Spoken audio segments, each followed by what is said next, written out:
All right, another trip to the state surplus store in Texas, Austin, where knives surrendered to TSA in Texas airports end up and are available for sale to the public. Um, these are mostly in the $3 to $8 range. A couple of exceptions, I think, in here, which I will point out. Um, and as I always mention, if you're going to go, wear some cut resistant gloves, because if you're digging through a pile of knives, you might get cut, and the knives might be pretty dirty. So cut resistant gloves.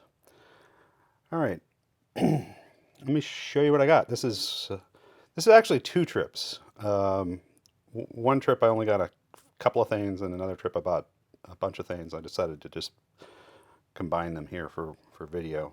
It's mostly from one trip. Okay, so the Gerber Gator. This has been a knife that's been around for a long time. It's got this big contoured, rubbery, grippy handle. This version of it has a thumb stud, so that's why it's called the Stud Gator. Most of them do not have a thumb stud. The original ones did not have thumb studs. This is apparently the first production run of this model with the thumb studs, and this is made in the USA. This is not made of any kind of fancy steel. It's probably 420 or something. But it's a lockback. Uh, these are ergonomic, right? I mean, it is comfortable to hold this knife, but this rubbery stuff kind of grabs your skin. And in my experience, if you're going to do a lot of work with something like that, it's going to end up rubbing some blisters into the palm of your hand. Of course, if you're wearing gloves, it might be fine. And if you're just doing a bit of work with it, working for a few minutes, probably not going to raise a blister. But I wouldn't want to work with this all day long. All right, so there's the Stud Gator, and this one is partially serrated. I wish it wasn't, but that's what it is. And this was like $8. All right. Also from Gerber, an Easy Out. Now, the Easy Out, there's two different steels that are used in this knife, at least two that I've seen. A lot of them use 420C or 420HC. This one uses 30V, S30V, which is a particle metallurgy steel, and it's pretty superior. They're $8 either way. When I see these in the $8 bin at the state surplus store, I always have a look, see which steel it is. I've picked up 3 of these now in S30V, and they are a bargain at $8. Okay. This is a brand that I was not familiar with, but it says it purports to be D2 steel. And the brand is Roper, and it's the font that looks like rope. PRC, I guess that's People's Republic of China. This one is engraved with somebody's name, or no, the word ever. I guess that could be somebody's name. Some kind of wooden handle, looks vaguely oak-ish, but could be something else. It's a liner lock. This one's got a busted tip.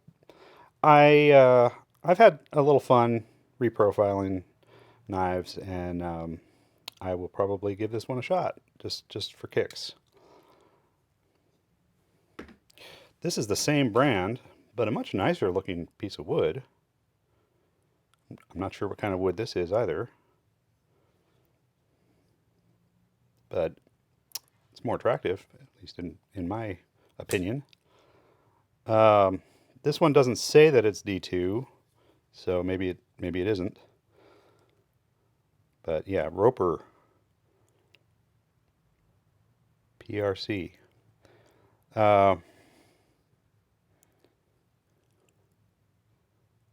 Yeah.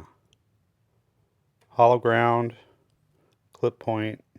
Well, no, I guess we'll call that a drop point. Saber height grind.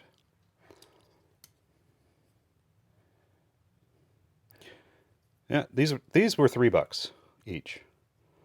So not investing a lot in those. This one was, I think this was $8. Might have been $3. This is Case. This is a case knife in pink digital camo. And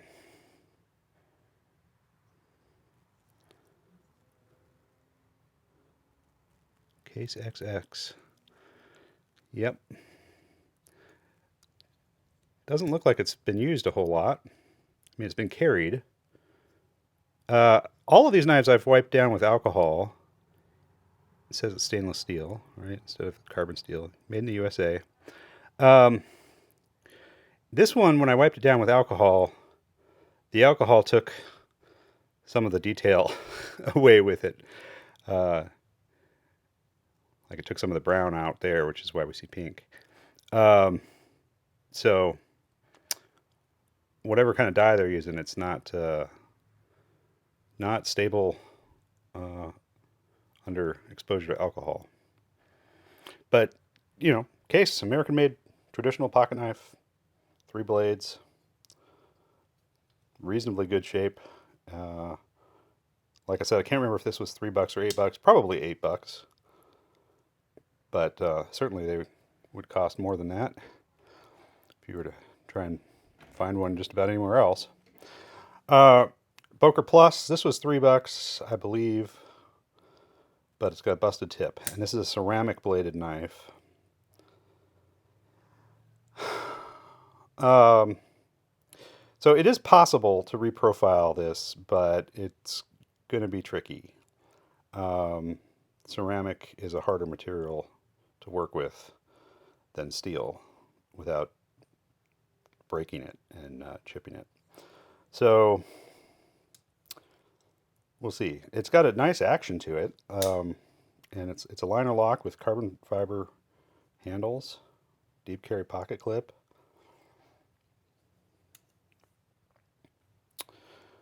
We'll see. Maybe I can do something with that. Maybe not.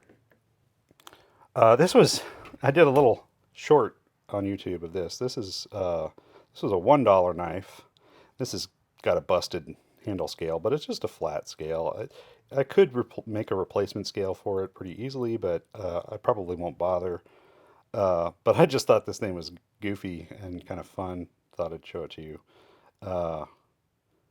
Some kind of fantasy blade with these ridiculous shark tooth serrations and sort of a daggery kind of tip with this wedge, this false edge here. This is chisel ground, so on this side it's completely flat. It's only beveled on this side. Totally impractical knife. It was $1, and I just bought it to be silly. On the other end of things, this could be very practical and very useful. This is a marlin spike. So what we have here, this is from Cuda, I believe, which is somehow connected to Camillus. I'm not exactly sure on what that arrangement is, but so it's got a sheep's foot blade, half serrated combo blade. Liner lock on the knife blade, and then it's also got this tool. This is the marlin spike. This, it looks like it could be a weapon or something, but it's not. The idea here is that this is to help you untie knots. So if you're on a boat or in some other camping situation where you've got a lot of things tied in complex knots, or you've got something that's been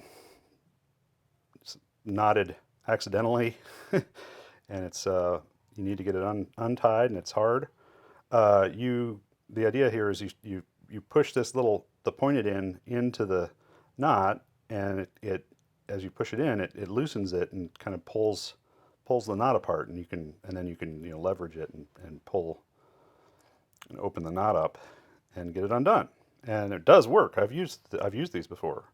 I think this was $8, and it's got a lock on it. Right, this is the way the lock works. You push down on this, and then you can close the marlin spike, this bail or whatever this is here. All right, it's got kind of a rubbery texture to it. It says titanium on it, but that's the bladed, neither the blade nor the spike is made out of titanium. Maybe they've got some titanium coating on it or something, but all right. So those are actually useful in certain situations. I got 2 Byrd knives on here. Byrd is the budget brand of Spyderco. So this is sort of the equivalent of a dragonfly. I think that Byrd calls this model the Meadowlark. Combo edge, full flat grind. Very similar size to a Delica, except that it's got a finger choil here, where the Delica only has sort of a quasi finger choil. It's got kind of a triangle shaped gap here. Very similar to the spoon profile pocket clip on a Spyderco. 4-position pocket clip, lock back, stainless steel handles. 8 CR13 MOV steel, which is okay. Similarly, got another one, another Byrd knife. This one is a little more decorative. I have not seen this before. This is a little smaller, actually. This is more equivalent to like a dragonfly, except it's not ground like a dragonfly. And it's a little bigger than a dragonfly. Somewhere between a dragonfly and a Delica. And it's got like a leaf pattern on the handle scales. Okay. And this one's a liner lock instead of a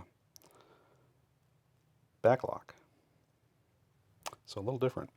Looks like we lost one of our lights here. Let me see if I can get that back. There we go. All right.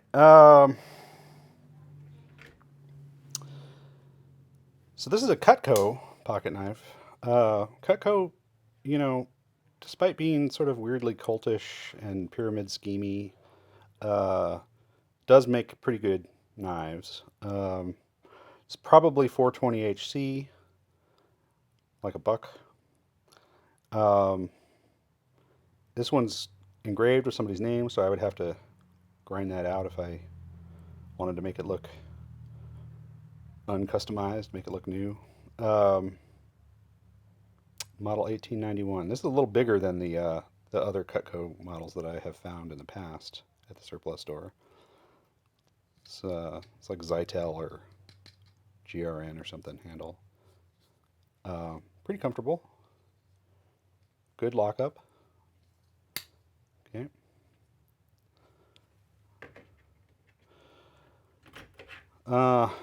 Another one from Boker, I believe. Yeah, Boker Plus. This is a rescue hook tool. Okay, it's for cutting seat belts and stuff. I think that was probably $8. Boy Scouts of America knife. The official Boy Scouts of America lockback. Made in China. Clip point blade. Pretty decent. Good lockup. It's a lockback, but it's got this weird rubbery overmold.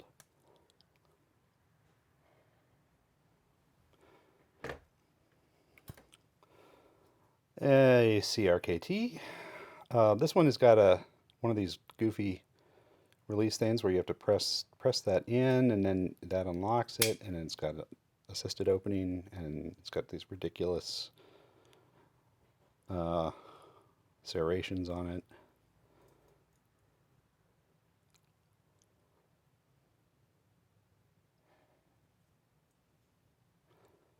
I think this was $8, but I've seen these for 15 at the surplus store before. Okay. Another USA-made Gerber. Combo edge, straight clip point, lock back.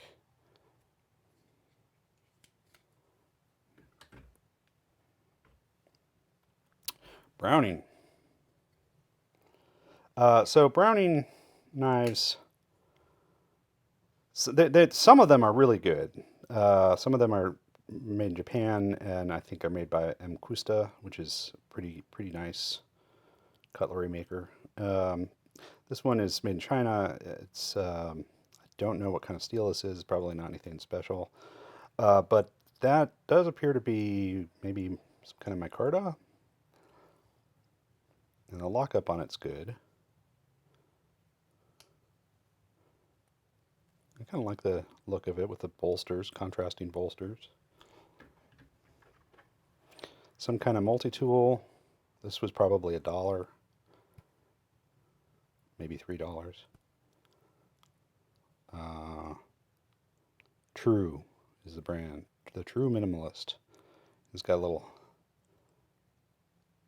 driver tab there, and Phillips little file, bottle opener.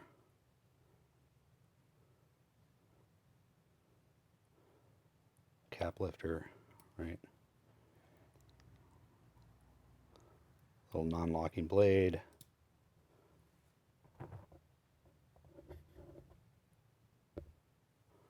Sorry. Little lanyard clip there. Okay. Schrade USA, right? I've seen a bunch of these. They usually have a plastic opener. This one's got a little metal one.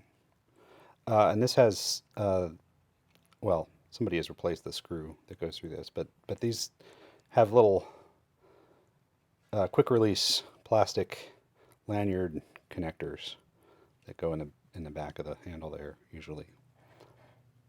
This was probably $3. $3 for a Estwing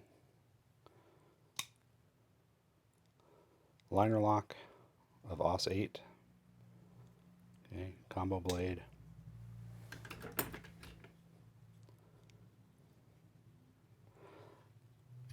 This is Lansky, but it's designed by Williamson. Kind of semi-tactical, bigger knife than most Lanskys. Okay, a little bit of a negative blade angle on that. Interesting stonewash finish on the blade and the swedge, on a primary grind and the swedge. This is also a Lansky, but this is a El Cheapo Lansky. I like the sort of Persian or upswept tip on these. Another Schrade USA. This is the USA SP3. Okay. Lockback. Decent lockback. Butterfly trainer, Balisong trainer. No name. I think this was $10. And it seems fine. I have no idea how to use a Balisong, but I would rather learn with something like this than a live blade. And lastly, a buck, USA, traditional 3-bladed, made in USA. This was $8, I think. Doesn't look like it's been used much. There's the spay blade. Looks like the spay blade is the one that got some use, but the sheep's foot blade, well, a little, but it's in pretty good shape. All right, so that's my haul. That's a big pile of knives, and I don't think a single one of them was more than $10. All right.